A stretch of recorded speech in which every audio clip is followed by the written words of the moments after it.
지금 나이가 어느 정도 있으신 분들은 다들 이 굉장히 이상했던 장면 기억하실 겁니다. 사실 바로 얼마 전 있었던 일이긴 합니다. 지난 2022년 10월 22일 중국 베이징 인민대회당 자리에서 벌어진 일인데, 당시 이제 막 어마어마한 철권 권력에 올라선 중국의 새로운 황제 시진핑과 또 마찬가지로 그때 최근 막 가장 높은 자리에 올라온 시진핑의 최측근들이 모두 참석한 자리에서 당 대회 폐막식이 열리고 있었습니다. 그때 시진핑 이전의 최고의 실세인 후진타오는 시진핑의 바로 옆자리에 앉아 있었습니다. 당시 그의 나이는 79살이었습니다. 그렇게 중국의 구세력과 신세력이 나란히 앉아 전 중국 인민들 앞에서 평화로운 세대 교체의 모습을 보여주는가 싶더니, 이때 갑자기 아무도 예상하지 못했던 매우 이상하면서도 의미심장한 장면이 시작되어 버립니다. 즉, 어디선가 행사 진행 요원 2명이 등장하더니 마치 후진타오를 자리에서 끌어내듯 잡고서는 데리고 나가려는 것이었습니다. 중국 근대 역사상 이런 커다란 당대회 중간에 이런 일이 발생하는 것은 정말 전무한 상황인 것도 그렇지만, 그 끌려가는 대상이 러시아로 말하자면 푸틴급 되는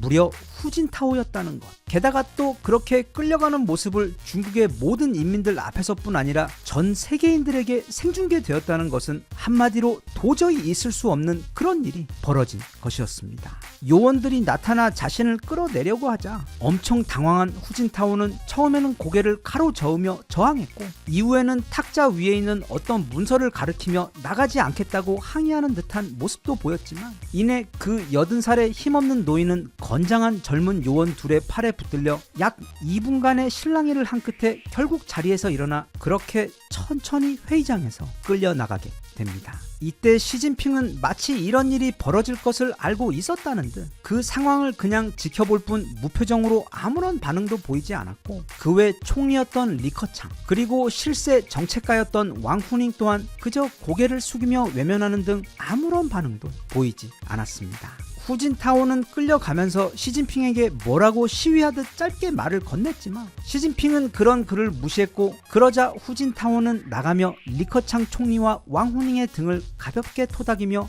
마치 나는 괜찮으니 너무 자책하지 말라는 듯한 행동을 보이며 결국 회의장 밖으로 끌려나간 것이 아주 짧았지만 너무도 충격적이었던 2022년 그날 그곳의 장면이었습니다. 이 장면은 당시 중국 내부에서는 물론이고 전 세계적으로 엄청나게 이슈가 되면서 많은 분석이 나오도록 했었는데, 그 분석들은 대부분 한 가지 해석으로 귀결되었습니다. 즉, 이 즈음 중국 최고의 실세로 올라온 시진핑이 자신의 경쟁 관계에 있던 기존의 중국 최고의 파벌들, 예를 들면 상하이 방해나 공청 단파를 완전히 괴멸시킨 후 이제 모두가 보는 앞에서 그 최고의 권력자였던 후진타오를 자신의 두 수행원이 데리고 끌고 나가는 모습을 전 세계인들 앞에서 보여주어 이제 이 중국의 새로운 절대 권력은 바로 자신 시진핑이라는 것을 만천하에 알리기 위해 치밀하게 기획된 장면이자 근대 세계 정치 역사 권력 이양의 여러 장면 가운데서도 가장 충격적인 모습을 연출해냈다는 게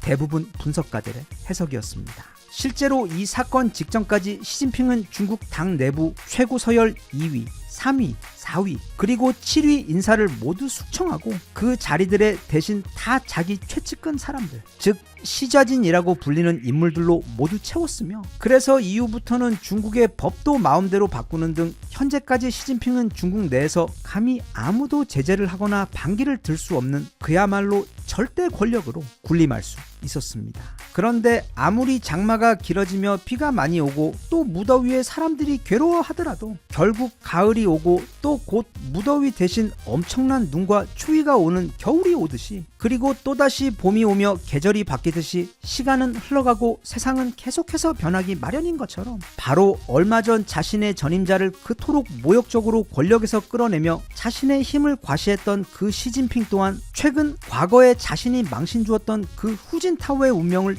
똑같이 맞게 되었습니다. 그리고 그 누구도 아닌 바로 후진타오에 의해. 자, 먼저 최근 정말 너무 이상한 시진핑 관련 정황들을 몇 가지 살펴보겠습니다. 시진핑 같은 중요한 국가 주석은 TV나 뉴스에서, 그러니까 사람들의 눈에서 사라지는 경우가 절대 없습니다. 눈에 보이지 않아도 그의 근황에 대해서는 언제나 뉴스를 통해 자세하게 보도가 되는 것이 일반적인데, 지난 5월 21일부터 6월 5일까지 시진핑은 완전히 실종 상태였습니다. AP통신에 의하면 그는 이 기간 약 15일 동안 공식 석상에 한 번도 모습을 드러내지 않은 것은 물론이고 언론 사진들 또는 그의 행사나 말을 전하는 뉴스 보도조차 없었습니다. 그리고 이때 정상회의를 위해 외국에서 찾아온 해외 인사들은 모두 리창 총리와 허리평 부총리가 대신 나가 접견을 했는데, 그래서 이때부터 지금 중국 내부에서는 어떤 커다란 권력 균열이 벌어지고 있으며 곧 실질적으로 중국 최고 권력의 공백이 발생할 가능성, 다시 말하면 시진핑이 축출되는 초유의 사태에 대한 가능성이 이미 빠르게 제시되었습니다. 그런데 이런 이상한 상황은 계속 이어집니다. 중간에 여러 외신을 통해 지금 중국 내부에서는 핵심 군부들에 의해 쿠데타가 진행 중에 있으며 그 중심에는 시진핑의 과거 절친이자 최측근이었던 장 여우사 장군이 있는데, 이미 그가 모든 상황을 정리해서 실권을 잡는 데 성공했다는 설까지 나돌고 있다고 보도되었고, 게다가 또 결정적으로 이제 6월 말이 되어 중국이 브라질 리우에서 열리는 브릭스 정상회담에 참가해야 하는 때가 다가오자 이때 시진핑이 마지막 순간에 불참을 통보하며 결국 모습을 보이지 않았습니다. 이건 그가 처음 취임한 2013년 이후 처음 벌어진 일로 마치 결혼식에서 신랑이 참석하지 않은 사건처럼 정말로 이상하고 뭔가 큰 문제가 있다는 우려를 암시하는 결정적인 사건이었습니다. 이런 상황에서 최근 점차 한두 곳씩 시진핑의 축출 또는 실각에 대한 이야기가 본격적으로 나오기 시작했습니다. 가장 대표적으로는 현재 중국에게 가장 심하게 압박을 당하며 중국을 너무 싫어하는 대만의 자유시보에서는 마이클 플린 전 미국 백악관 국가안보보좌관의 최근 발언을 인용하면서 현재 중국에서 분명한 권력 교체가 일어나고 있으며 특히 중국 권력 내부와 일반 시민들이 현재 시진핑의 중국 최고 지도부에 대한 신뢰를 잃고 있는 상황이다 라고 밝혔으며, 이어서 설명하기를 최근 중국에서는 시진핑이 중국의 핵심 군벌들을 숙청하며 그 자리에 더 많은 자신의 사람들을 앉혀 지금의 권력을 더 공고히 하려고 시도를 했지만 그 최종 공격 대상이었던 장류샤에 대한 공격이 실패로 돌아가며 오히려 지금은 장류샤로부터 역공을 당하게 되어 이제 모든 실권을 잃고 그저 명목상 이름만 남아있는 주석이 된 상태로 곧 시진핑은 자리에서 축출되어 끌려 내려오게 되고 그 자리에 당쉐샹, 천지닝, 장류샤 이렇게 3명으로 구성된 새로운 3인 체제 지도부가 들어서게 될 것이라며 현재 상황을 전했습니다. 또한 중국 상황에 정통한 또 다른 아시아 매체인 재팬 포워드에서도 현재 시진핑은 이미 실권을 상실한 상태이며 특히 당원 원로들을 비롯한 당 내부의 오래된 권력들로부터 사임을 강하게 압박당하고 있는 상황으로 아마도 조만간 있을 제21차 당대회 때 그 권력 교체가 공식적으로 이루어질 수 있다고 보도한 반면, 미국의 뉴욕 포스트에서는 시진핑이 대대적인 군부 인사 숙청을 진행하며 군벌을 대상으로 한 쿠데타를 진행했지만 실패했고 이후 시진핑의 위상이 크게 추락하며 심지어 그의 부친 묘소에 대한 위상까지 격화된 상황에서 무엇보다 그가 직접 끌어내렸던 후진타오 등 중국 권력 내 원로들이 다시 최고 실세로 부상하며 시진핑을 끌어내리기 위해 압박을 가하고 있다고 보도했습니다. 이와 같은 이야기는 이코노믹 타임즈에서도 같은 기조로 보도되고 있는데, 여기서 가장 중요한 핵심은 총 3가지입니다. 첫째, 시진핑이 더 많은 권력을 손에 쥐기 위해 군부를 대상으로 한 쿠데타를 일으켰다가 실패하면서 지금 갑자기 그 역공으로 모든 권력을 상실하게 되었다는 분석. 둘째, 시진핑이 제거하려고 했던 군부의 핵심 인물은 바로 그의 오랜 동지이자 친구였던, 그리고 중국 내 사실상 서열 2위에 해당하는 장류샤였고, 지금 그 쿠데타의 실패로 시진핑에게 역공을 가하고 있는 것 또한 바로 이 장류샤라는 것. 그리고 아마 다음 달 8월쯤 곧 시진핑이 축출되고 나면 이 장류샤가 그의 측근들과 함께 중국의 새로운 최고 권력자로 올라설 것이 유력하다는 분석. 셋째, 이 장류샤의 뒤에는 바로 후진타오가 있다는 것. 그래서 지금 시진핑에게 가해지고 있는 이 모든 시련의 시작에는 물론 군부를 향한 시진핑의 과도한 숙청 시도와 실패가 그 도화선이 되기는 했지만, 그 실수를 기회로 잡아 지금 이토록 빠르고 강력하게 시진핑을 공격하는 그 주체의 막후에 있는 진짜 힘은 바로 후진타오라는 점이 그것입니다. 후진타오 할아버지는 올해 83세로 과거 우리 정환이 형이 가르마 헤딩골로 그 무적의 이탈리아를 이기며 대한민국 전체를 흥분의 도가니로 몰아넣고 있던 859 2002년부터 이후 2012년까지 무려 10년간 중국 최고 권력으로 군림하며 그 기간 중국 경제 성장을 연 10% 이상을 상회할 정도로 성공적으로 이끌었고, 무엇보다 그 누구하고도 척을 지지 않는 싸움 대신 합의와 조화를 선호하는 유연한 정치 방식으로 사실상 모두의 지지를 받았던 인물인데다 심지어 그는 무려 덩샤오평이 직접 발탁해서 중국 정치계에 입문시킨 것에 더해 장쩌민의 후계자로 공산당 총서기로 취임한 인물로, 말하자면 중국 근대 정치 역사에서 모두의 지지를 받았던 최고로 성공적인 엘리트 정치인이자 시진핑 바로 직전까지 중국의 경제를 최고로 운영해온 덕에 오늘날 세계 2위의 경제대국 중국을 만들어낸 그 주역이 바로 이 후진타오 할아버지입니다. 그랬던 그가 지난 2022년 시진핑에 의해 전 세계인들 앞에 굴욕을 당하며 그런 괴상한 방식으로 끌려 내려왔던 것이며, 그때부터 지금까지 그는 자신의 정치적 자산을 총동원해 기회를 보고 있다가 시진핑이 자신의 권력을 더 강화하기 위해 자신의 어릴 적부터의 절친이자 심지어 본인이 주석의 자리에 오르는데 결정적인 도움까지 주었던 최고의 동지인 바로 그 장유샤를 축출하기 위해 무리한 군부 쿠데타를 일으키다가 그게 실패로 돌아가자 드디어 기회가 찾아온 후진타오가 나서며 지금 이렇게 한방 뒤집기를 해버리며 시진핑의 시대를 이토록 순식간에 끝내버리고 그를 모든 권력으로부터 끌어내리는 작업이 지금 너무도 빠르고 무섭게 진행되고 있는 것입니다. 여러 보도에 의하면 현재 시진핑에게는 두 가지 옵션이 있다고 합니다. 8월까지 건강상의 이유를 들어 알아서 조용히 내려오거나, 아니면 과거 후진타오에게 그랬던 것처럼 강제로 끌려 내려오거나, 아마 현재 시진핑도 이 상황을 뒤집기 위해 어떤 노력을 하고 있을 것 같기는 한데, 하지만 이미 중국 군부가 모두 다 그를 반대하며 돌아서 버렸고 보디가드 포함 개인 수행원의 숫자도 이미 절반 이하로 축소된 데다 그의 최측근들 또한 최근 70% 이상이 자리에서 축출되어 버려 이제는 사실상 아무런 힘도 쓸 수가 없는 식물 주석이 되어버린 상황인데다, 무엇보다 가장 중요한 것은 최근 지속되고 있는 중국 내 심각한 경제난 때문에 시진핑에 대한 중국 인민들의 실망과 분노가 너무도 심해 아마 시진핑이 이 상황을 뒤집기는 굉장히 힘들 것으로 보입니다. 화무 11홍, 그 붉은 아름다움을 채 열을 유지할 수 있는 꽃도 없고 달도 차면 기울며 세상의 힘이나 권력도 오래 지속되지 않는다는 세상 진리가 있듯이 이제 중국에서도 새로운 계절이 돌아오고 있는 듯하여 부디 다음 계절에서는 지금보다 더 선하고 현명한 중국이 되어 우리나라에게는 물론 전 세계인들에게 시진핑처럼 무리하게 권력을 추구해서 실망을 주고 불화를 만드는 그런 이웃 나라가 아닌 지금까지와는 다른 보다 유익하고 성숙한 국가가 되어 주었으면 좋겠습니다.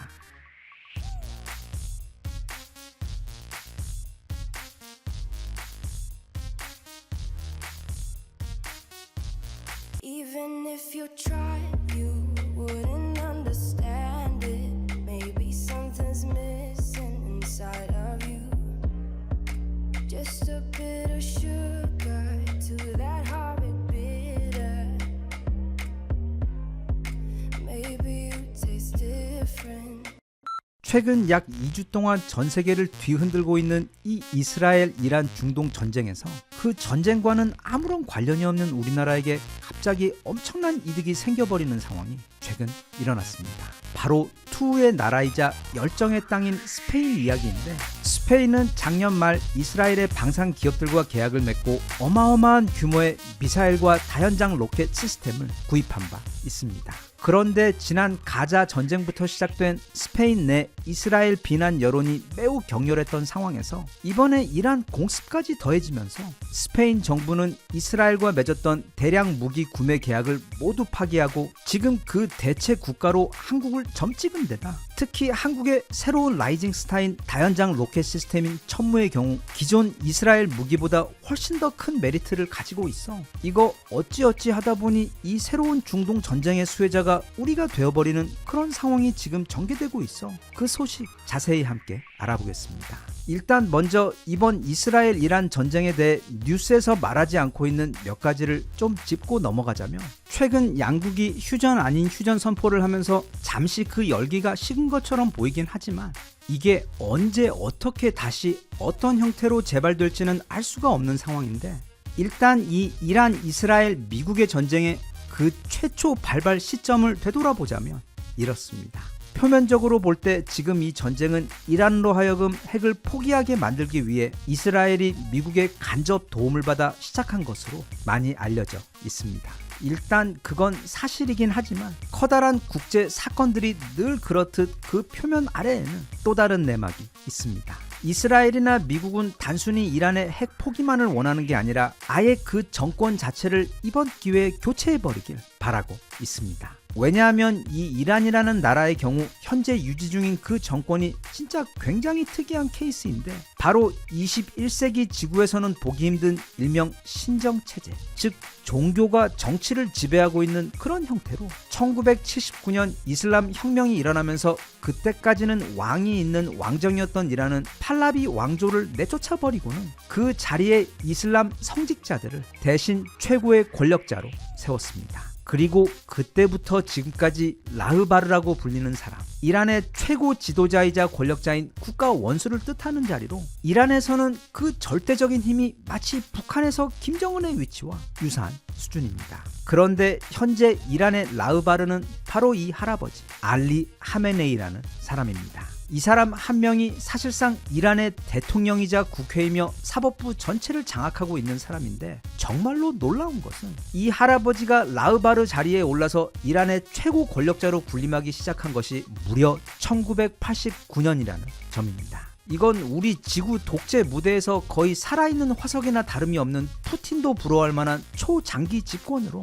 우리나라에서는 무려 7명의 대통령이 바뀔 정도의 시간인 현재 이미 35년이 넘어가고 있습니다. 그래서 이란은 이슬람 혁명으로 왕정을 무너뜨리고 이렇게 종교의 힘으로 강력하게 통일된 사회를 이루긴 했지만, 거기에는 세계인들 대부분이 모르고 있던 아주 커다란 문제도 있었습니다. 잠시 인터넷 보안 관련 광고 전하고 영상 계속 이어가겠습니다. 오늘 영상은 서프샤크의 제작 지원을 받았습니다. 최근 있었던 SK 보안 문제도 그렇고, 스마트폰과 인터넷이 사실 삶의 일부인 우리 현대인들에게는 이 보안 문제가 이제 더 이상 그냥 간과할 수준의 문제가 아닙니다. 그래서 요즘에는 사람들이 VPN이라는 인터넷 보안 장치, 즉 일명 가상 사설망이라는 프로그램을 아주 많이 사용하고 있습니다. 이 VPN이라는 것을 아주 간단하게 설명하자면, 나와 인터넷 사이에 한 겹의 안전망을 만들어 주어서 내 정보가 외부로 나갈 때 그걸 암호화해서 내 개인 데이터가 외부에 노출되거나 추적되지 않도록 안전하게 보호해주고,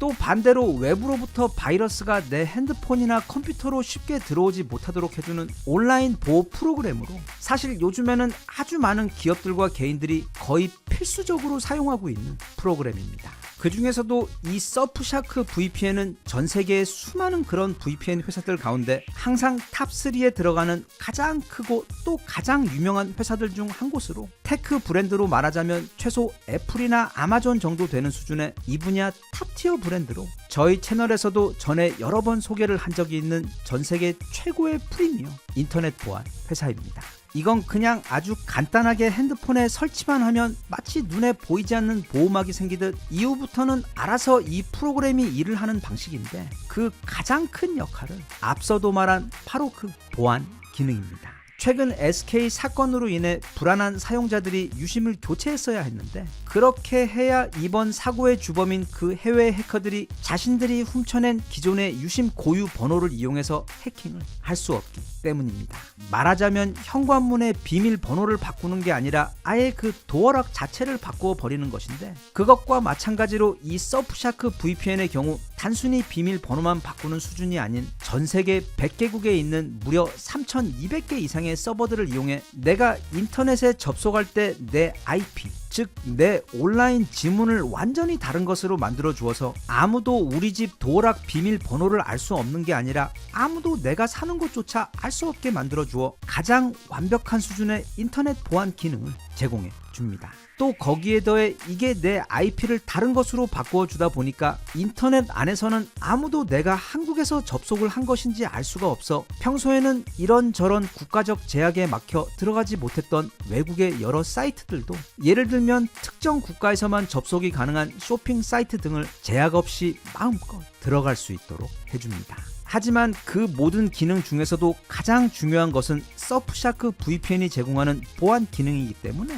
평소 이런 것에는 관심이 없으셨던 분들의 경우 특히 더 이번 기회에 아래 고정 댓글에 링크를 클릭하고 들어가셔서 한 번쯤 그 필요성에 대해 알아보시고 서프샤크 VPN은 구매 후 30일 이내 언제든지 무료 취소가 가능하며 더보기의 링크 surfshark.com/pitchdeal로 들어가시거나 또는 결제 시 쿠폰 코드 pitchd를 입력하시면 무려 4개월 무료 혜택을 추가로 누리실 수 있기 때문에 이번 기회에 서프샤크 VPN을 설치하시고 이제는 마음 편하게 더 넓은 인터넷 세상을 누려보시는 것도 좋을 것 같습니다. 자, 다시 이야기를 이어가자면 이란은 그 이슬람 혁명 이후 너무 엄격한 이슬람 국가가 되어버리면서 쉽게 말하면 우리가 이슬람 국가하면 떠올리는 그 가장 흔한 이미지, 즉 여성들이 밖에 외출할 때 온몸을 꽁꽁 숨겨야 하는 그 불편한 복장과 히잡을 착용해야 하는 것 외 음악도 금지, 춤도 금지, 연애도 금지시키며 특히 일체의 서구 문명을 철저하게 배척하며 심지어 기본적인 SNS 활동도 할 수 없어 말하자면 마치 중동에 있는 북한처럼 정말 극도로 폐쇄된 국가가 되어버릴 것입니다. 하지만 그랬거나 말았거나 이스라엘이나 미국의 경우 크게 신경을 쓰지 않았을 것인데 이 새로운 이슬람의 성지 이란이 가장 중요하게 내세운 말하자면 국가의 가장 중요한 목표이자 미션이 바로 이스라엘 멸망과 반미주의였기 때문에 이스라엘도 그리고 미국 역시 이 이란이 엄청나게 큰 눈의 가시처럼 매우 거슬리는 존재였습니다. 그래서 똑똑한 미국의 경우 이미 아프가니스탄에서 이슬람과 지겨운 전쟁을 하고 있는 상황에서 이란과 직접적인 충돌은 하지 않으면서도 유엔을 비롯한 미국이 가진 여러 국제 정치 자산을 활용해 이란의 핵 개발을 명분으로 강력한 경제 제재를 가하면서 사실상 이란이 내부로부터 무너지도록 관리해 왔습니다. 그리고 실제로 그 방법은 너무도 효과가 커서 참고로 작년 기준 IMF 발표 이란의 경제 성장률은 무려 0.3%입니다. 2006년 시작된 그 핵 제재 이전까지 이란은 엄청난 석유 수출을 통해 한 해 무려 6%씩 성장하던 강력한 국가였지만 2012년부터 이제는 EU에서도 이란 석유의 수입이 금지되면서 GDP 성장률이 마이너스 7%까지 급락하고 외국 기업들도 모두 철수하며 인플레이션도 약 45% 그리고 실업률도 최대 20%까지 치솟으며 사실상 그런 상황이 지금까지도 이어져 오고 있어 현재 이란 국민들의 경우 상당수가 너무 오래 이어진 경제난 때문에 지금의 정권에 불만을 가지고 있는 상황입니다. 그래서 지금 미국이 이렇게 이스라엘 편을 들어 이란을 때리는 이유는 단지 이란의 핵 포기를 원하는 것뿐 아니라 안 그래도 너무 힘든 이란의 경제를 더 힘들게 만들어 그래서 이란 내부에서 국민들이 들고 일어나 마치 과거 1979년 이슬람 혁명 때 그렇게 했듯이 지금의 반미주의 하메네이 정권을 무너뜨려 주기를 바라고 있는 것입니다. 그리고 또 다른 내막은 중동 국가들 가운데 최근 중국과 가장 가깝게 지내면서 긴밀한 관계를 구축해온 것이 또 바로 이란이라는 점입니다. 즉 2006년 핵 제재 이후 이란은 자국의 석유를 팔 곳이 점점 없어지면서 고립되어 가자 중국은 이 틈을 노려 이란에게 접근해 사실상 이란 석유의 약 90% 이상을 엄청나게 싼 값에 모두 사주면서 그렇게 서로 이득이 되는 관계를 구축한 다음 안 그래도 미국의 패권에 반대하는 입장까지 서로 같았기 때문에 국제 무대에서 제대로 목소리를 낼 수 없었던 이란의 입장을 중국은 대신해서 변호하고 지지해주며 또 경제적으로도 거의 600억 달러 이상의 인프라를 이란 내에 건설을 해주면서 그렇게 두 국가는 미국 중심의 세계 질서에 반대하며 강력한 연대를 이어왔습니다. 당연히 이런 이란의 행동이 미국 눈에 곱게 보일 리가 없었고 또 그런 중국 또한 거슬리고 얄밉기는 마찬가지였었는데 그래서 이번에 미국이 이란을 때리면서 가장 크게 직접적인 피해를 입게 된 국가가 바로 중국입니다. 왜냐하면 서로 전쟁을 하더라도 민간 시설이나 경제 시설, 그 중에서도 특히 유전 등 석유 관련된 시설들은 절대로 건드리지 않는 것이 이쪽 중동 동네 전쟁의 암묵적인 규칙이었는데, 이번에는 그런 것 없이 이란의 민간 시설부터 방송국 그리고 석유 저장고까지 모두 공격해버리면서 그 결과 이란의 석유 생산 능력에 피해를 주어, 그래서 그건 다시 중국으로 들어가는 안정적인 석유 공급에 크나큰 타격을 주는 일타 쌍피의 효과를 발휘하게 된 것입니다. 그래서 현재 미국이 이토록 진심으로 이란에 대해 공격적이고 강압적으로 나가는 이유는, 그게 오랜 눈에 가신 반미 이란 정권 외에도 그 뒤에 있는 더 얄미운 신우인 중국까지 한 번에 치명적인 타격을 줄 수 있는 절호의 기회이기 때문이며, 그래서 굉장히 의아하게도 이스라엘과 미국의 이란 공격 뉴스가 뜨자마자 뜬금없이 중국이 갑자기 성명을 내면서 그렇게 비난했던 것입니다. 아무튼 대략 이게 현재 진행 중인 이란 전쟁 관련 뒷이야기인데, 다시 우리 원래 이야기로 돌아가자면, 이스라엘이 가자 지구에 더해 이란까지 공격하자 스페인 정부는 이스라엘과 맺었던 무기 구매 계약을 일방적으로 파기해버리고, 나아가 앞으로 이스라엘과는 그 어떤 계약도 하지 않겠다며 강경하게 돌아서 버립니다. 이런 스페인의 결정에 가장 크게 영향을 미친 것은 무엇보다 가자 지구에 대한 이스라엘의 무자비한 공격이 가장 컸으며, 특히 스페인 국민들의 비난 여론이 그 결정적인 역할을 했습니다. 하지만 스페인의 경우도 이렇게 이스라엘과의 계약을 파기하면서 매우 곤란한 입장에 놓이게 되었는데, 왜냐하면 기존 무기들을 대체해야 할 새로운 무기가 스페인에게도 빨리 필요했기 때문입니다. 그 중에서도 가장 시급한 무기는 바로 대량의 로켓을 발사할 수 있는 다련장 로켓 시스템이었는데, 이스라엘 무기의 경우 이게 성능이 우수한 것에 더해 나토 규격에서도 사용할 수 있다는 장점이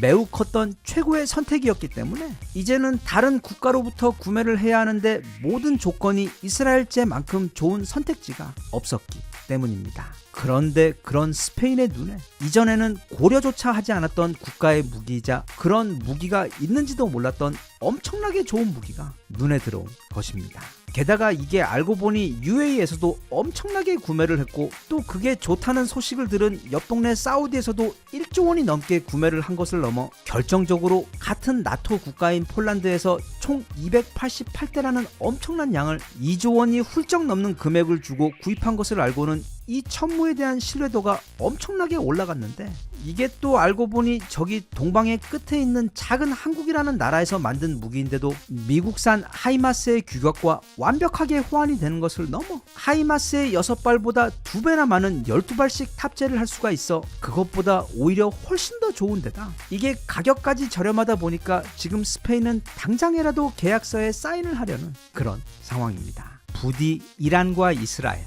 그리고 미국 사이 이 중동 전쟁이 휴전이 아닌 종전으로 빨리 매듭이 되어 이제는 세계도 좀 전쟁 없는 평화의 시기를 다시금 누리며 발전을 이어갔으면 하는 마음이며, 그것과는 별개로 지금 이 스페인의 한국 무기 구매 관심이 꼭 결실을 맺어서 스페인이 유럽 나토 국가로서는 폴란드에 이어 두 번째로 우리 천무를 구매하고, 그래서 우리 천무가 K2 흑표와 K9 자주포, 그리고 곧 본격적으로 폭발적인 판매가 시작될 KF-21과 함께 나토 국가들 사이 최고의 인기 무기가 되어 주었으면 좋겠습니다.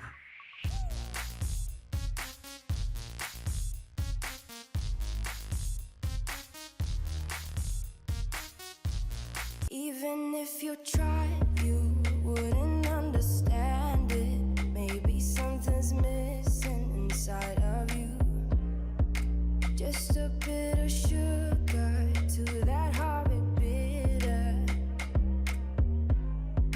Maybe you taste different.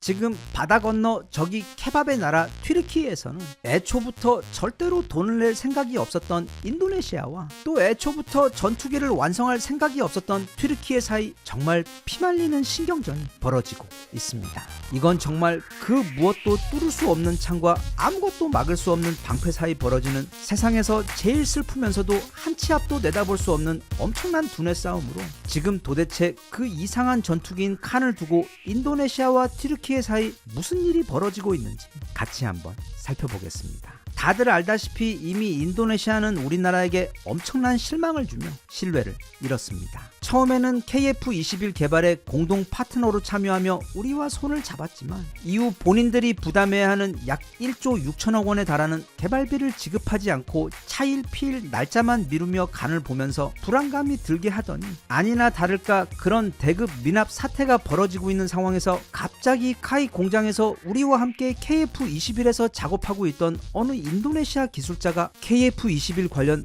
엄청난 양의 비밀 기술 데이터를 작은 USB에 담아 밖으로 몰래 훔쳐가려다가 마치 아귀의 손처럼 빨랐던 우리 연구진들의 감시망에 발각되며 우리나라에게는 물론이고 전 세계적으로 커다란 충격을 준 사건이 발생해 버렸습니다. 그런데 상황이 그 정도 되었으면 인도네시아는 너무 부끄럽고 미안해서 서둘러 남은 분담금을 성실하게 지불해서 빨리 추락한 국가의 명예를 되찾고자 하는 게 정상일 텐데 어찌 된 게 끝까지 그 분담금을 내지 않고 버티면서 기회를 봐서 아예 발을 빼버리려고 눈치를 보고 있더니 이게 우리 KF-21이 그 첫 비행에도 한 방에 성공해버리고 또 이후 이어진 모든 테스트에서도 그 어떤 시행착오도 없이 모두 다 정말 너무 완벽하게 성공을 해버리니까 갑자기 우리는 이 KF-21 프로젝트의 파트너로서 끝까지 함께 하겠다며 막 엄청나게 친한 척을 하면서 태도를 바꾼 것입니다. 하지만 그랬거나 말았거나 결국 그 분담금은 원래 남았던 약 1조 6천억 원 가운데서 1조 원 정도를 결국에는 내지 않기로 버티면서 어쩔 수 없이 계약을 질질 끌 수가 없어 어떻게든 결론을 내야 했던 우리나라는 그 돈을 포기하고 대신 공유하기로 했던 기술의 범위를 축소하는 것으로 매우 찝찝하게 인도네시아와의 돈 문제를 최근 매듭지었습니다. 그런데 이거 우리나라 사람들을 놀래키는데 재미가 들린 것인지 이후 인도네시아는 갑자기 튀르키예 국가대표를 만나더니 지금 튀르키예에서 개발 중인 차세대 전투기 칸을 그것도 무려 48대나 덜썩 구매를 해버린 것입니다. 참고로 튀르키예가 지금 개발 중에 그리고 엄청나게 시끄럽게 홍보 중인 이 칸은 일단 생긴 것부터가 우리 KF-21과 엄청나게 비슷하게 생긴 것은 물론 이게 개발이 완료되고 나면 라팔과 함께 우리 KF-21의 가장 강력한 경쟁자가 될 것이 분명한 전투기이기 때문에 한국 KF-21 그 최초의 유일한 개발 파트너이자 또 그들 말처럼 KF-21의 개발과 그 성공의 여정에 끝까지 함께 하겠다던 인도네시아가 이렇게 갑자기 그 경쟁자인 칸을 대량 구매해버리는 행위는 마치 우리 KF-21의 성공과 그 앞날에 대해 중국산 고춧가루를 뿌리는 것과 같은 너무도 갑작스럽고 좀 믿기 힘든 행위였습니다. 그런데 그렇게 우리 뒤통수를 연이어 3번이나 치던 인도네시아가 지금 그 칸 계약 때문에 정말 말도 안 되게 곤란한 상황에 빠져버렸습니다. 일단 가장 중요한 것은 지금 이 튀르키예의 칸 전투기가 계속 그 개발이 지연되면서 이게 앞으로 실제로 계속 개발이 될지조차 불투명해졌다는 점입니다. 바로 지난달 터키 항공우주산업의 수장 메흐메트 데미로글루는 최근 이 칸의 개발을 이어가는 데 필요한 공급재 수급과 또 제조와 관련된 여러 문제로 인해 최초 프로토타입의 완성 일자도 대폭 미뤄질 예정이고 또 그래서 그 실제 최초 비행 역시 현재로서는 크게 미뤄질 수밖에 없다고 발표했습니다. 그리고 애초 그들이 공표했던 칸의 전력, 즉 그 실제 전투 능력에 대해서도 한계를 다시금 조정할 것이라고 덧붙였습니다. 그러면 일부 밀리터리 분들은 이거 칸 하늘 나는 것 나 유튜브에서 본 적이 있는데 하면서 의아해 하실 수도 있는데 네, 저도 그 영상 봤습니다. 그런데 그건 일종의 페이크였습니다. 마치 골판지로 만들어 놓은 자동차 껍데기에 어디서 스쿠터 엔진 하나 가져다가 급하게 우겨 넣은 다음 대충 사진만 찍을 수 있게 아주 잠깐 동안만 하늘을 날도록 한 것이었습니다. 즉 지상에서 엔진의 위치를 잡기 위한 틀로 대충 껍데기만 만들어 놓은 전투기 모형을 가져다가 자꾸 사람들이 칸 언제 첫 비행하느냐고 물어보니까 마음이 급해진 튀르키예는 그걸 급하게 손보고 또 이미 가지고 있던 오래된 미군 비행기에서 엔진을 떼어내어 갖다 붙인 다음 그렇게 마치 딱풀과 양면 테이프로 만든 전투기처럼 너무도 엉성한 무언가를 하늘 위에 아주 잠시 띄운 후 그걸 영상으로 촬영했던 것입니다. 보통 우리가 프로토타입이라고 부르는 모델, 즉 실제 양산 모델로 가는 그 과정에서 제작되는 개발 기체를 프로토타입 1, 프로토타입 2 뭐 이런 식으로 해서 보통 총 3번의 개발을 거쳐서 완성을 하는데 지금 튀르키예는 그 최초의 가장 기본적인 프로타입 1조차 없는 것은 물론이고 그게 언제 나올지조차 아무도 알 수 없는 그런 상황입니다. 재작년 발표를 할 때는 바로 올해 그 첫 프로토타입을 완성하고 하늘을 날겠다고 공언했었는데 지금 그게 다시 내년으로 밀렸고, 그리고 또 내년이 되면 무슨 이유를 들어 또 얼마나 더 미뤄질지에 대해서는 아무도 모릅니다. 아마 칸의 완성 기체는 말할 것도 없고 그 첫 번째 프로토타입이 하늘을 나는 날은 어쩌면 영영 오지 않을 확률도 현재로서는 매우 높아 보입니다. 그런데 문제는 얼마 전 인도네시아가 튀르키예와 계약을 하면서 그 첫 납품을 2028년 말까지 하겠다고, 그것도 최초 블록 1도 아니고 모든 개발과 테스트까지 마친 무려 블록 10 버전을 납품하겠다고 약속을 했는데 현재로서는 그건 이미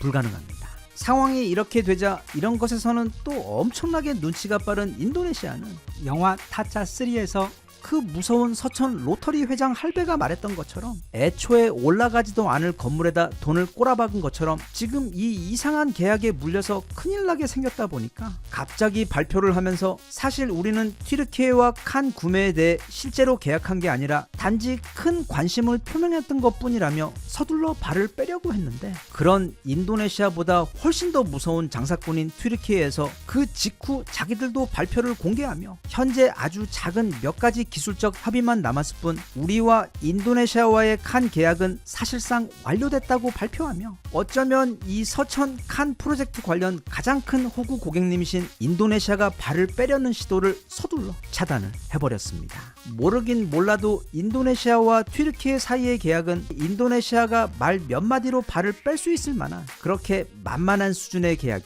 아닐 겁니다. 애초에 튀르키예도 이런 상황을 미리부터 어느 정도 예상하고 있었고, 그런 경우 인도네시아가 발을 빼지 못하게 일종의 안전장치를 해놓았을 것이기 때문에 아마 이 신비로운 계약, 즉 애초부터 없는 돈으로 어마어마한 수의 전투기, 그것도 무려 대당 약 3천억 원이라는 거의 F-35에 맞먹는 초고가 거품 가격으로 구입한 후 나중에 또 어찌어찌 한국에게 한 것처럼 하려고 했던 인도네시아와 또 애초에 완전한 5세대 전투기를 생산할 의도도 그리고 기술력도 없던 튀르키예의 무서운 마케팅이 만나며 지금 그 둘은 서로 한데 엉켜서 그 결말을 아무도 알 수 없는 무서운 미래로 함께 들어가고 있는 상황입니다. 인도네시아는 아마 몰랐을 겁니다. 세상에 있는 모든 나라들이 다 우리 대한민국처럼 정직하고 신사적이며 상대와의 약속에 최선을 다해 신의를 지키는 사람들인 줄만 알았을 텐데, 게다가 그런 우리에게 자기들이 신의를 저버리며 크게 잘못을 했음에도 끝까지 관계를 지켜내며 그 유종의 미를 거두려고 할 줄 알았는데, 이제 튀르키예와의 이 계약을 통해 이 세상에는 아주 다양한 종류의 사람들과 국가들이 있으며 그 중에서 우리 대한민국이 얼마나 드물고 귀한 파트너였는지를 깨닫게 되는 값비싼 교훈의 시간이 될 것 같아 그 수업 잘 받으시길 바랍니다. 튀르키예는 그 아시아와 중동 그리고 유럽 사이에 위치하며 뛰어난 외교술과 장사기술, 그리고 우리에게 받아간 K2 전차를 기반으로 개발한 알타이 전차 등 무기 개발 기술도 꽤 괜찮은 국가이긴 하지만 아무것도 배경 기술이나 역사가 없는 상황에서 갑자기 뚝딱하고 5세대 전투기를 한 방에 개발 성공하는 건 완전히 다른 문제입니다. 그건 마치 조선시대 사람들이 겉에서만 대충 보고서는 자동차 엔진을 만들어내겠다는 것과 같은 사실상 불가능에 가까운 야심인데, 전 세계에서 그 어려운 걸 해낸 국가는 딱 한 군데밖에 없습니다. 바로 우리나라 대한민국. 그리고 우리는 그 어려운 일을 해내는 지난 10여 년의 과정에서 성급하게 이런저런 과장과 포장을 하며 주변에 떠벌리는 일도 하지 않았고, 100만 개의 계단을 서둘지 않고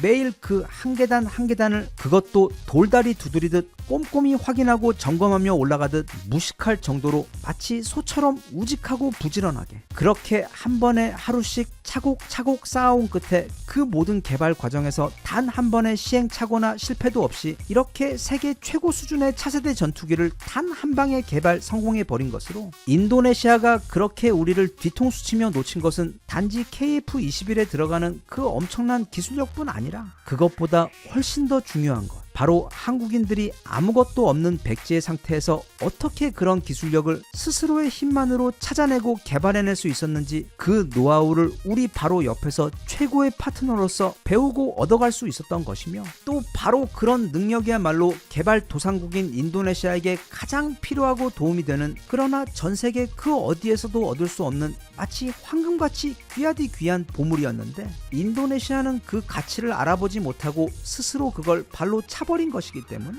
무척 안 됐습니다. 우리와는 애증의 기억을 남겨준 인도네시아가 지금 티르키예와 남아있는 어쩌면 영원히 날 계획이 없는 그 전투기 관련 계약 이행에 있어 모쪼록 행운을 빌며 인도네시아의 성장에 있어 꼭 필요한 소중한 교훈과 배움을 얻게 되는 귀한 기회가 되기를 바랍니다.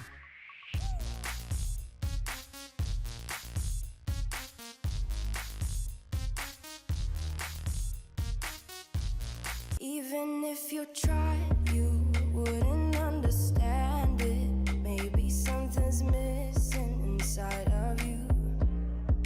Just a bit of sugar to that horrid bitter. Maybe you taste different.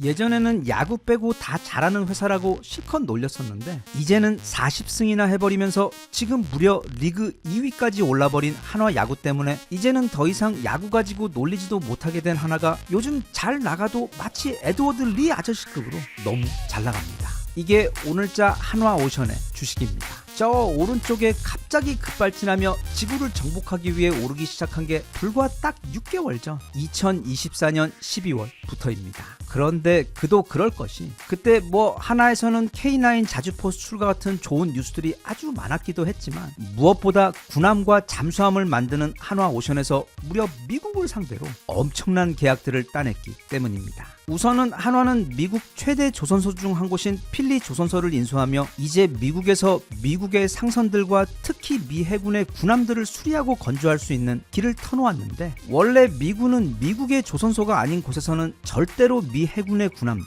그리고 일부 미국을 오가는 상선들에 대해서도 손을 대지 못하도록 엄격하게 제약을 하고 있었지만 이게 최근 상황이 미국의 조선산업은 거의 바닥까지 곤두박질 친 상태인 반면 반대로 한국의 조선업과 실력은 전 세계 최대 최강이다 보니까 미 정부 입장에서도 그렇다면 아예 한국에게 우리 배들을 수리하고 만들 수 있도록 하면 미국에게도 크게 이득이라는 의견들이 나오면서 결국 작년 말이 되자 한화오션은 단지 미국의 상선들만 관리하는 것이 아닌 미국의 법까지 바뀌어 이제는 미 해군의 군함까지 수리하고 만들 수 있는 해외 조선 기업이 되었습니다. 참고로 미국 내에서 이런 변화들이 있은 후 그래서 미 해군에서는 테스트도 해볼 겸 그 첫바따로 미 해군에서도 굉장히 낡고 오래된 미군 함정인 윌리 쉬라호를 한국에게 수리를 맡겼는데 이게 처음 거제도에 처음 도착했을 때 거의 무슨 서해에서 어제 납포된 중국 꽃게잡이 배를 보는 듯 그 상태가 정말 엉망이었습니다. 일단 배의 외관부터 보면 과거 현대 녹셔리에 버금갈 정도로 어마어마한 부식이 군함 전체를 뒤덮고 있었고 방향타도 어디 부딪혔었는지 그 형체도 알아보기 힘들 정도로 휘어져 있었는데다 엔진과 프로펠러를 잇는 중심축도 크게 손상되어 있어 그냥 덩어리 큰 것만 찾아봐도 대략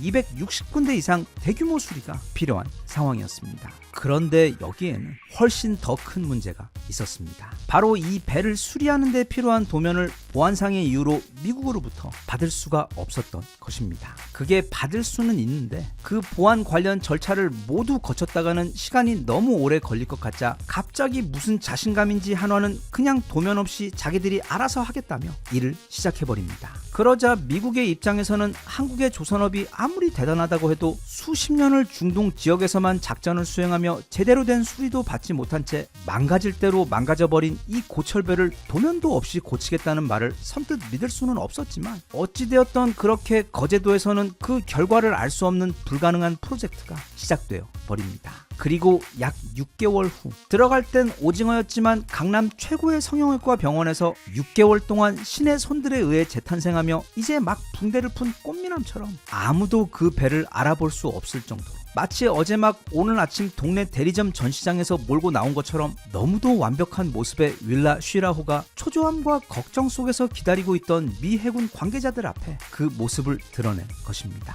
외관은 물론 가장 큰 문제였던 그 방향타와 중심축도 마치 새 것처럼 완벽하게 고쳐져 있었고 그 외 우리 한국 조선업만이 가진 비밀 노하우를 한껏 발휘하여 필요에 따라서는 아예 선체 내부의 구조도 더 효율적인 방법으로 개조를 하고 또 일부 부품들의 경우 미국산보다 오히려 더 성능이 좋은 한국산 부품들로 따로 만들어 채워 넣었을 정도로 우리 고객님께서 따로 요청도 하지 않은 아주 많은 스페셜 업그레이드까지 서비스로 되어 있었습니다. 이런 믿지 못할 결과물에 정말 깜짝 놀란 미 해군 관계자들은 단지 만족을 표한 것뿐 아니라 앞으로 훨씬 많은 미 해군 함정들을 한국에게 맡기겠다고 약속하며 실제로 그 직후 그 길이가 무려 200m가 넘고 폭도 30m나 되는 엄청나게 커다란 함정인 미 해군 소속 급유함인 USNS 유코남의 수리까지 바로 맡기면서 지금 그 배도 우리 거제도 조선소에서 뚝딱뚝딱 황골 탈퇴 과정을 밟고 있습니다. 우리나라 조선 기술에 대해서는 이게 괜히 너무 다들 아는 이야기라 시간 낭비다 보니까 따로 언급하지는 않겠는데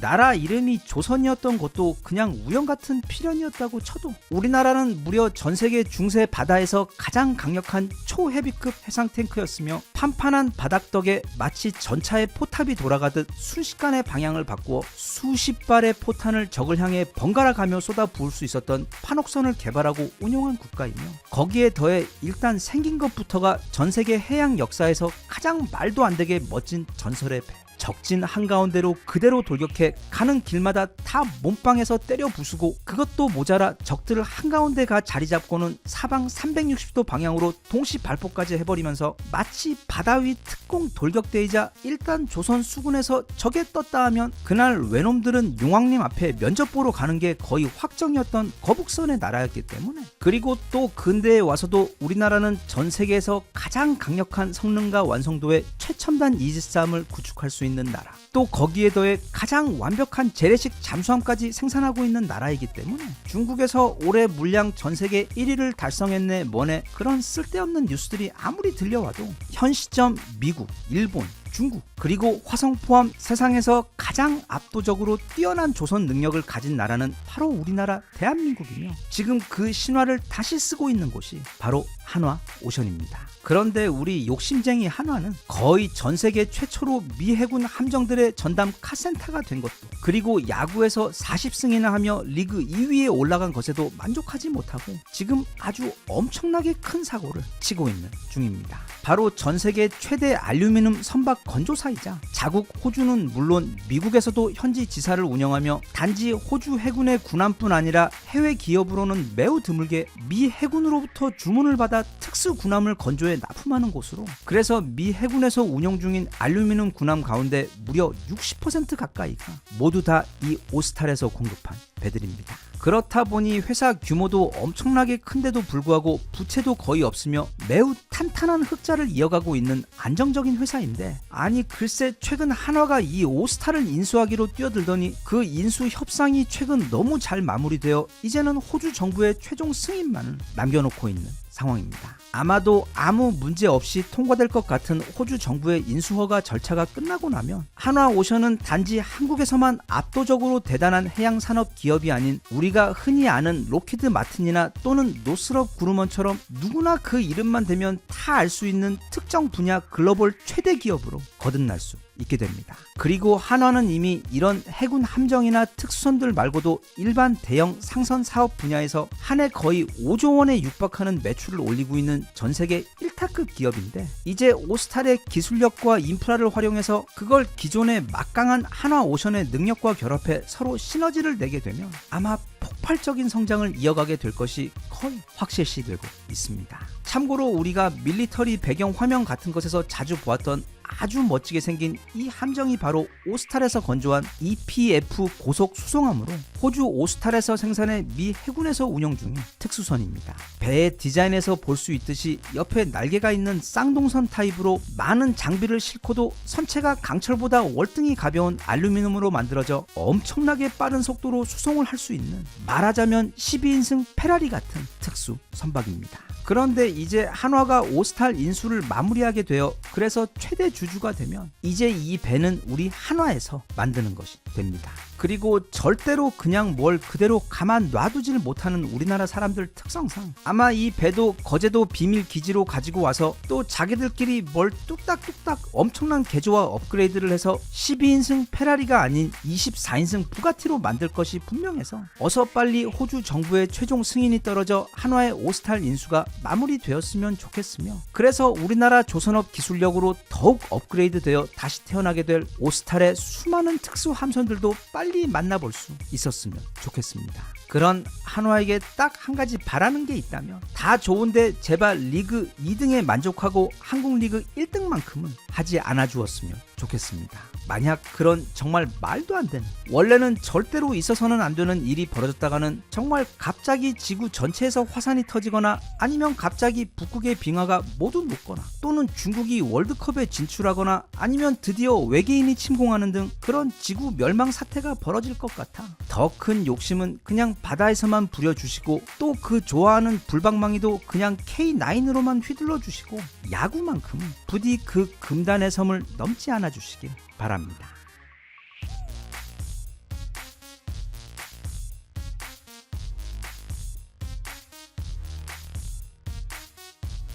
Even if you tried, you wouldn't understand it. Maybe something's missing inside of you. Just a bit of sugar to that horrid bitter. Maybe you taste different. 다들 뉴스 보셔서 잘 아시겠지만 지금 미국 LA에서는 엄청난 규모의 시위와 폭동이 벌어지고 있습니다. 참고로 이 시위는 지금 미국 전역으로 확산되고 있어 여기 보이는 것처럼 LA와 샌프란시스코, 시애틀 같은 서부에서 시작해 중부를 넘어 뉴욕과 워싱턴이 있는 동부에서도 점차 더 강한 수위의 시위들이 벌어지고 있는 상황입니다. 일단 최근 이런 대규모 시위가 일어난 것은 바로 트럼프가 갑자기 발표를 해버린 불법 이민자 단속 및 추방 정책 때문입니다. 그러니까 미 정부의 연방 이민 단속 요원들이 LA 지역을 돌며 불법 이민자들을 체포해서 그들을 멕시코로 강제 추방하는 작전을 시작하니까 불법 이민자가 많은 LA 지역에서 항의 시위가 벌어지게 된 것이 그 시작인데, 이게 처음에는 보통 일반적인 시위처럼 평화적인 시위로 시작되었던 것이 이제는 시위대들이 일부 고속도로도 점거해버리고 또 시내에서 차들도 불에 태워버리는 등 점점 더 폭력적으로 진화하고 있어 미 정부에서는 그에 맞서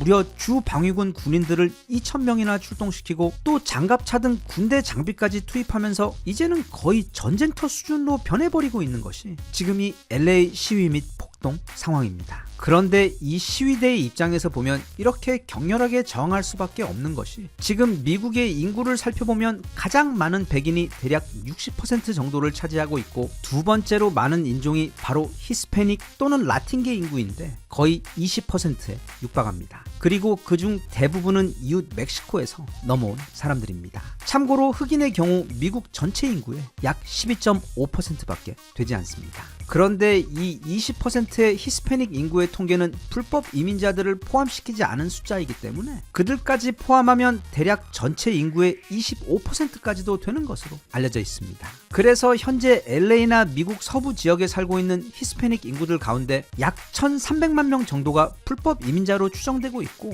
이들 가운데 상당수는 이미 미국으로 넘어와 생활을 시작한 지가 때론 수십 년 이상 되어 이미 가정을 꾸리고 직장도 여기에 다 있으며 아이들도 미국에서 학교를 다니고 있어 사실상 삶의 모든 것이 이미 이 미국에 있는 사람들이 아주 많습니다. 그런데 이런 상황에서 갑자기 아무런 예고도 없이 미국 정부가 대대적인 단속을 시작하며 사람들을 체포하고 미국 밖으로 쫓아내기 시작하니까 이들 입장에서는 순식간에 삶의 모든 터전을 잃게 되어버려 거의 목숨을 걸고 투쟁을 시작하게 된 것입니다. 아울러 이 불법 이민자들이 모두 쫓겨나게 되면 그동안 미국의 식당, 공장, 세탁소, 마트 등 거의 산업 전반에서 저임금 노동자 자리를 채우고 있던 인력들이 갑자기 사라지게 되어버리는 상황이어서 미국의 많은 자영업자들도 최근 안 그래도 너무 어려운 미국 경제 사정에 더해 또 도시 전체에서 매일 커다란 시위까지 벌어지며 혼란스러운 것과 함께 이제는 기존 직원들이 갑자기 사라지는 상황까지 더해져서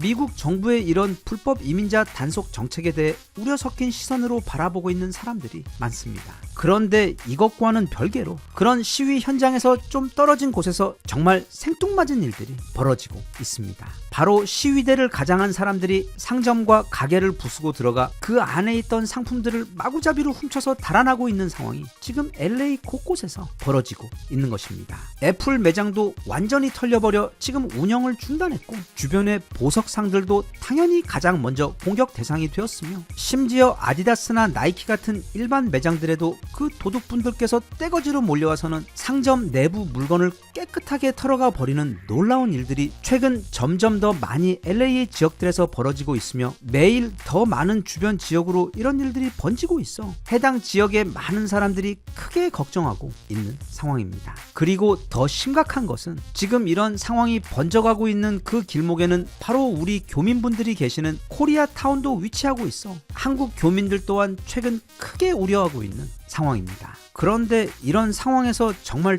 뜬금없이 트럼프 대통령의 장남인 트럼프 주니어가 갑자기 자기 SNS 트위터 계정에다 웬 사진 한 장과 함께 짧은 메시지를 올렸습니다. 이건데 바로 우리 루프탑 코리안, 즉 지난 1992년 4월에 시작된 그 원조 LA 폭동 중 코리아타운을 지키기 위해 지붕 위로 올라가 저항했던 바로 그 전설의 한국인들의 사진을 뜬금없이 올리며 루프탑 코리안을 다시 위대하게, 모든 폭동은 지붕에서 한국말이 들리기 시작하면 멈춘다라는 메시지와 함께 포스팅을 올린 것입니다. 트럼프 주니어가 지금 이 상황에서 이런 포스팅을 올린 의도는 아마도 최근 LA 지역에서 불법적이고 폭력적인 시위와 또 약탈이 빠르게 번지고 있다 보니 그들에게 겁을 주어 그런 불법 시위와 행위의 확산을 막기 위해 이런 포스팅을 올린 것으로 해석되고 있습니다. 즉, 너희들 자꾸 그렇게 불법적이고 폭력적인 시위를 하게 되면 지난번처럼 또 한국인들이 등장하게 되어 가만두지 않을 거다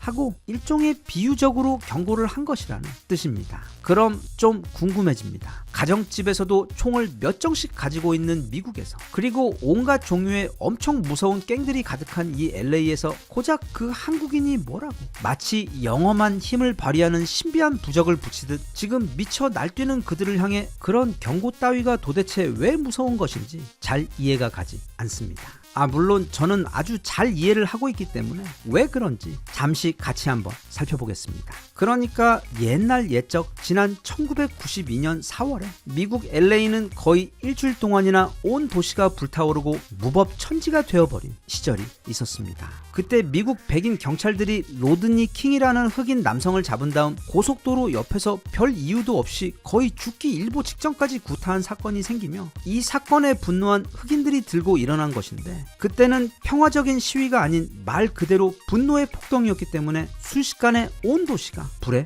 타올랐습니다. 그런데 그때 정말 엉뚱하게도 그 폭도들의 표적이 희한하게도 우리 한인타운으로 번졌습니다. 그 폭도들은 경찰들이 바리케이트를 치고 막고 있던 베버리 힐즈나 월셔가 같은 백인들 부자 동네로는 나아가지 않고, 당시 그 사건과는 아무런 관계도 없었던 미국 사회의 가장 약자였던 한국인 교포들을 표적으로 삼은 다음 그들의 상점으로 몰려가 닥치는 대로 약탈하고 우리 한국인 교포분들에게 대신 분풀이를 하려고 했던 것입니다. 실제로 당시 부족했던 LA의 경찰 병력들 중 대부분이 베버리 힐즈 등 LA의 부자 동네들을 보호하는 데 투입되다 보니 그때 코리아타운은 그야말로 아무런 보호도 받을 수 없는 무방비 상태였고, 그렇게 경찰까지 벌인 코리아타운은 꼼짝없이 흑인들의 약탈과 분풀이 대상이 되는 수밖에 없었습니다. 그래서 점점 더 많은 폭도들이 너나 할 것 없이 각자 손에 무기를 들고 모두가 다 코리아타운으로 몰려들었습니다. 그런데 당시 이 흑인 폭도들이 모르고 있던 사실이 한 가지 있었습니다.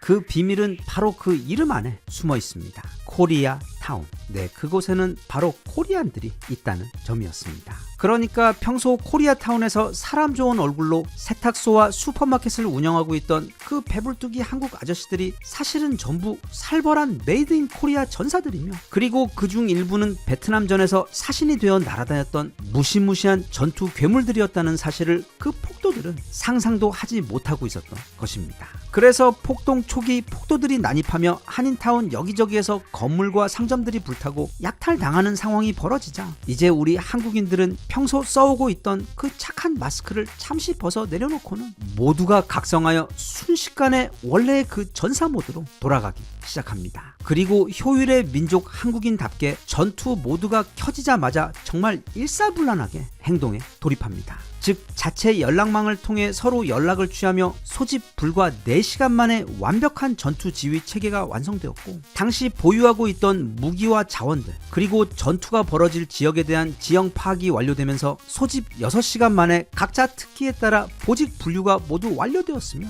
그렇게 소집 채 24시간도 되기 전에 완전한 군대 조직이 정말 순식간에 완성되었습니다. 소총수와 저격수들, 보급 라인, 그리고 베트남전에서 전설이 되었던 그 한국 특유의 다중 진지까지 완벽하게 구축했습니다. 그렇게 당시 코리아타운에 있던 한국인들의 상가 건물은 폭동이 시작된 지 채 하룻밤도 지나지 않아 완벽한 전투 진지이자 요새로 변해버린 것입니다. 이때 헬기를 타고 코리아타운 주변을 날아다니며 당시 상황을 전하던 여러 미국 방송 뉴스들을 통해 이 상황을 TV로 지켜보던 미국인들은 그런 한국인들의 모습을 보고는 말 그대로 쇼크를 먹었습니다. 그때 전쟁 참여 경험이 있던 당시 한 기자는 이 광경을 보고는 이렇게 말했습니다. 한국인들은 지금 건물 옥상에 진지를 구축했고, 그 옥상마다 스나이퍼들이 거리를 모든 방향으로 내려다보며 조준하고 있으며, 이들 한국인 전사들은 모두 손에는 소총을 그리고 허리에도 권총을 차고 있습니다. 그리고 지금 이들이 만든 진지나 대공 초소들은 모두 그냥 민간인들이 급하게 어설프게 만든 것이라고 보기에는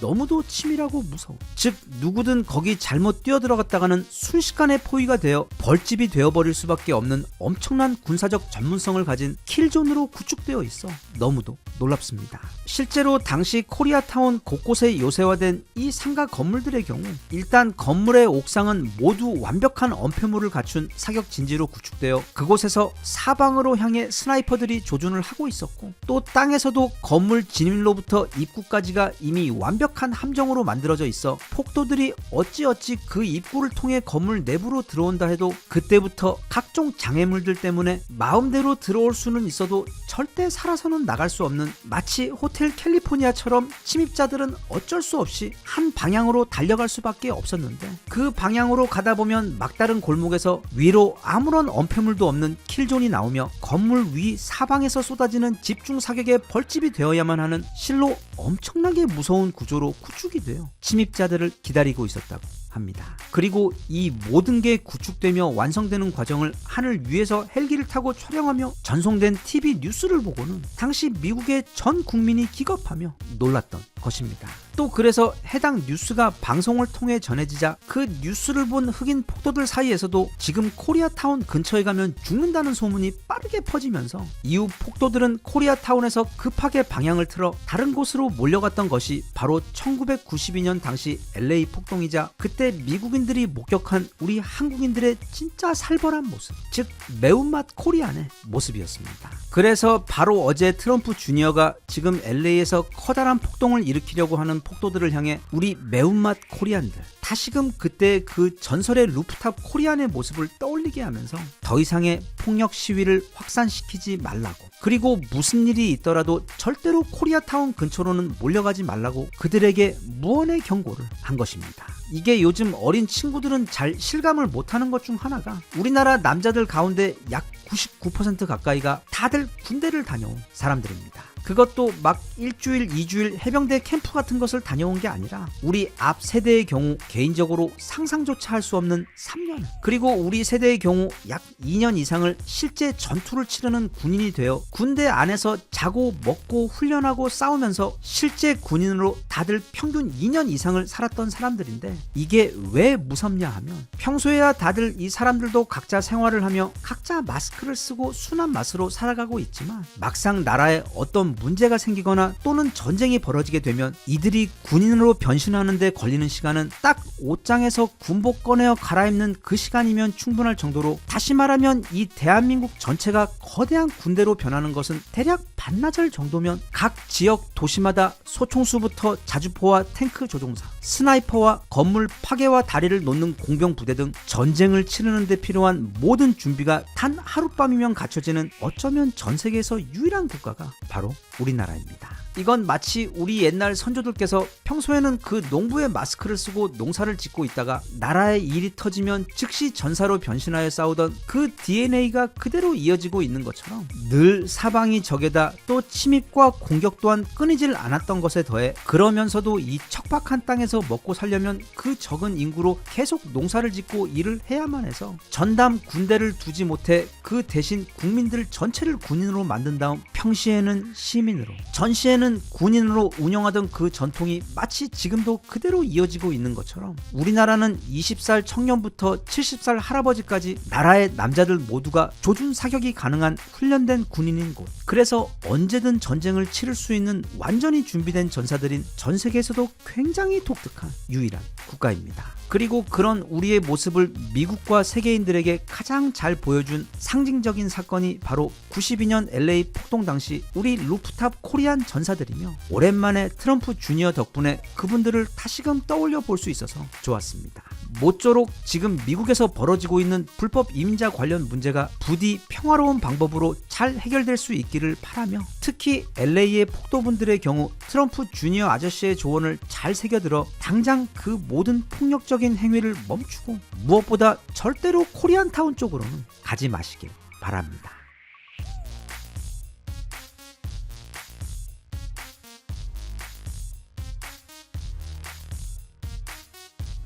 Even if you tried, you wouldn't understand it. Maybe something's missing inside of you.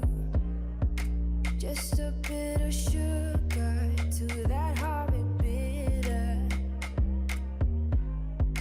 Maybe you taste different.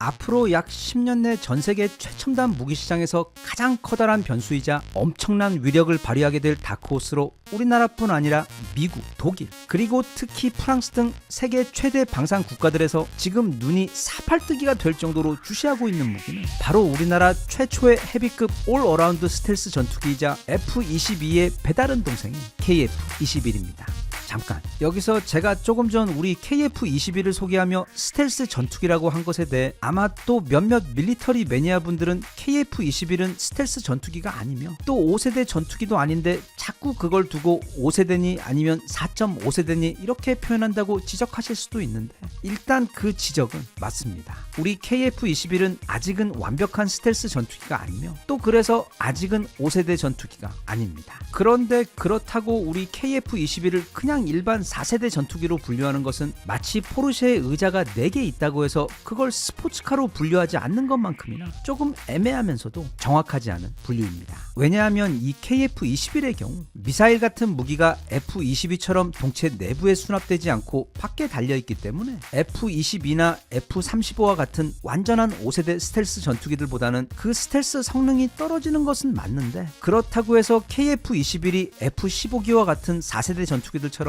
취급되는 것은 우리 KF-21 개발자 분들께서 들으시면 너무도 섭섭하실 지적인 것이 KF-21은 레이더로 보았을 때 거의 아주 작은 새처럼 작게 보일 정도로 그 스텔스 능력이 엄청나게 뛰어난 전투기입니다. 물론 F-20이나 F-35의 경우 아예 안 보이거나 또는 작은 곤충 정도 수준으로 보이기 때문에 그 스텔스 능력이 더 뛰어난 것이 차이일 뿐 KF-21도 엄연한 스텔스 전투기이며 이제 무장 수납에 대한 개량이 좀 이뤄지고 나면 F-22 못지않은 완벽한 스텔스 성능을 발휘할 수 있는 베이스가 이미 다 갖춰진 기체인데다 또 KF-21은 전 세계 모든 전투기들 가운데 가장 최근에 개발된 전투기입니다. 참고로 KF-21의 디자인이 괜히 멋부리려고 F-22와 판박이로 제작된 것이 아닙니다. 애초에 태생부터가 최상급 스텔스기로 완성되기 위해 개발되고 태어난 것이 바로 우리 KF-21입니다. 그리고 또 우리가 차를 살 때도 보면 보통 7년에서 8년 사이 완전히 새로운 디자인과 성능을 가진 그리고 거기다가 완전히 새로운 가격까지 가진 신차가 나오고 또 그 중간마다 대략 4년에 한 번씩 페이스 리프트라고 하여 그 사이 개발된 새로운 기술을 적용한 중간 모델이 나오곤 하는데 그렇게 새로운 모델이 나올 때마다 이전 모델과 비교하여 신모델의 경우 완전히 신세계처럼 보일 정도로 많은 변화가 있습니다. 그런데 우리 KF-21의 경우 아직 시제품도 완성이 예상이 되지 않았을 정도로 동체의 페인트도 마르지 않은 정말 신차 중의 신차인 반면 KF21의 가장 큰 경쟁자이자 지금 우리 KF21의 등장으로 갑자기 구닥다리가 되어버려 곧 엄청난 매물이 엔카에 쏟아지게 될 것으로 보이는 라팔의 경우 처음 개발이 시작된 것이 무려 1970년대이고 그래서 첫 비행을 한 것이 1986년입니다. 아니 요즘에는 사람도 86년생이면 결혼해줘 듀오에서도 한 500점 깎이고 등록해야 하는데 하물며 하늘을 나는 전투기가 86년생이면 너무도 오래된 기종인 반면 우리 KF21은 그 첫 비행을 한 것이 2022년인 마치 신생아 같은 그야말로 최신 중의 최신 기종입니다. 그래서 KF21에는 최근 몇 년간 세계 방산 시장에 출시된 가장 최신 최첨단의 레이더와 센서 등 온갖 신기술들이 총망라하여 장착되어 있기 때문에 지금 전 세계 전투기 시장에서 가장 핫하고 또 그런 관심만큼 가장 최신 기술이 모두 집약되어 있는 최첨단 전투기가 바로 우리 KF21입니다.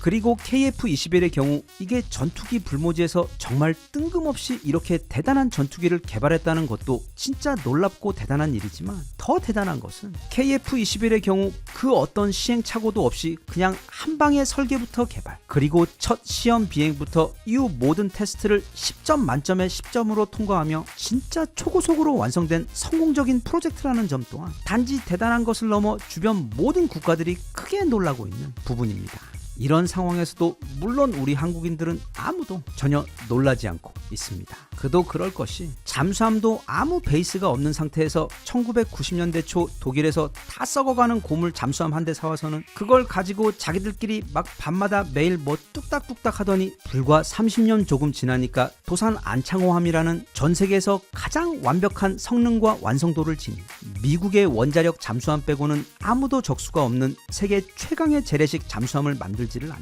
아니면 빌려준 돈 대신 러시아에서 받아온 고물 탱크를 가지고 이번에도 또 자기들끼리 뭘 막 뚝딱뚝딱 하더니 오늘날 전세계 최강 전차인 그 이름도 끝내주는 블랙팬서 흑표를 완성했기 때문에 고작 아무 베이스도 없는 상태에서 그 어떤 시행착오도 없이 세계 최고의 스텔스 전투기를 한 방에 개발해낸 것 같은 사소한 일에는 우리는 절대로 놀라지 않습니다. 하지만 그런 우리와는 다르게 지금 너무도 놀란 세계의 여러 국가들에서는 벌써부터 이 KF21을 구매하기 위한 해피콜이 쏟아져 들어오고 있습니다. 왜냐하면 이 KF21이 아니면 그 노인 학대 라팔을 구입해야 하는데 얼마 전 라팔이 인도와 파키스탄 전투에서 무려 중국산 전투기에 밀려버린 사건도 있고 또 라팔의 경우 우리 KF21에 비해서는 그 스텔스 능력은 물론 향후 업그레이드 잠재력에 있어 비교 자체가 되지 않기 때문에 원래는 라팔을 구입하려고 번호표 받고 대기하던 수많은 국가들이 최근 KF21이 성공적으로 초반 테스트를 모두 한 방에 통과해버리자 지금 엄청난 관심을 보이고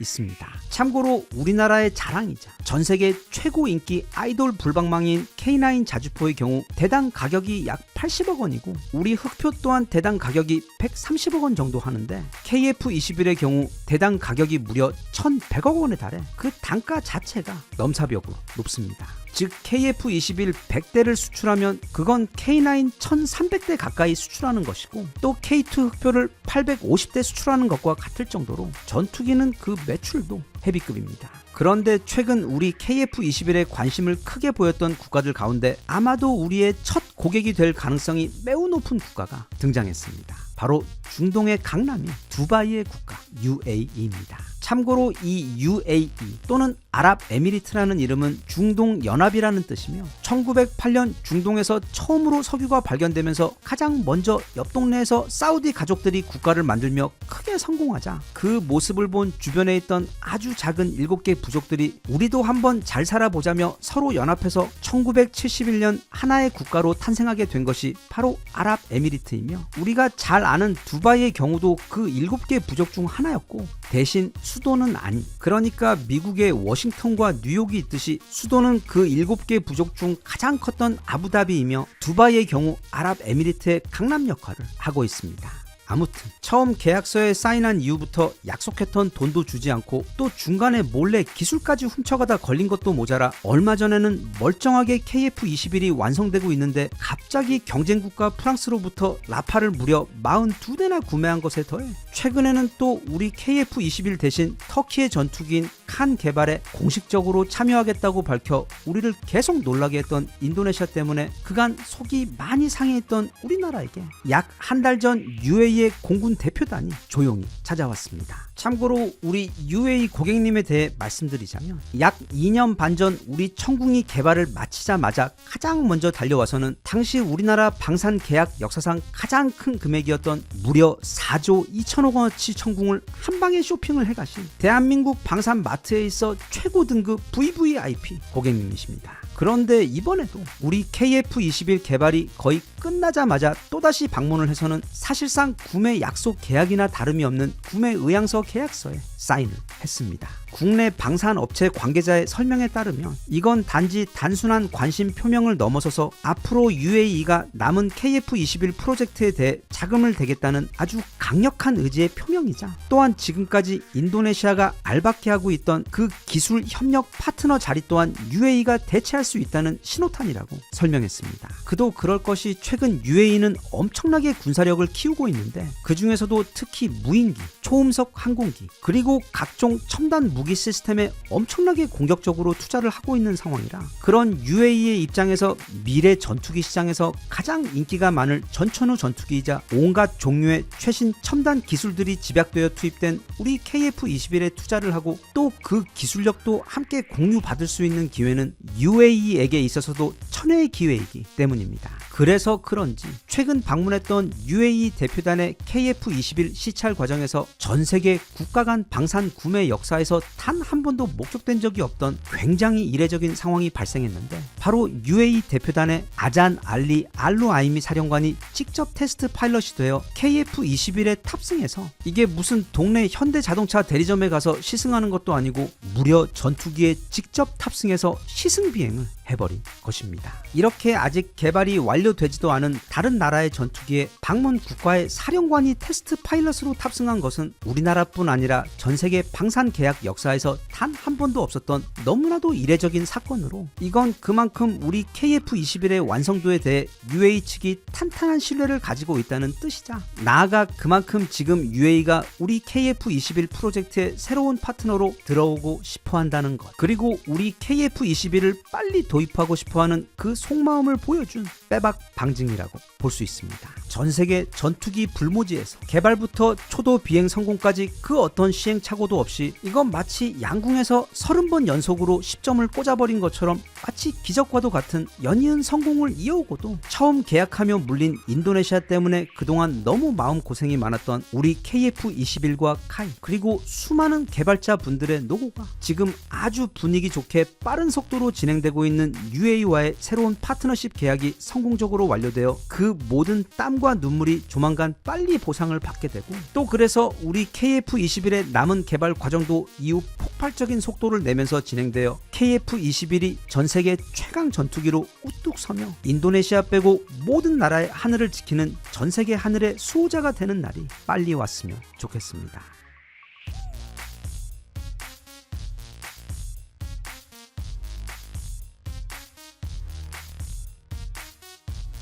Even if you tried, you wouldn't understand it. Maybe something's missing inside of you. Just a bit of sugar to that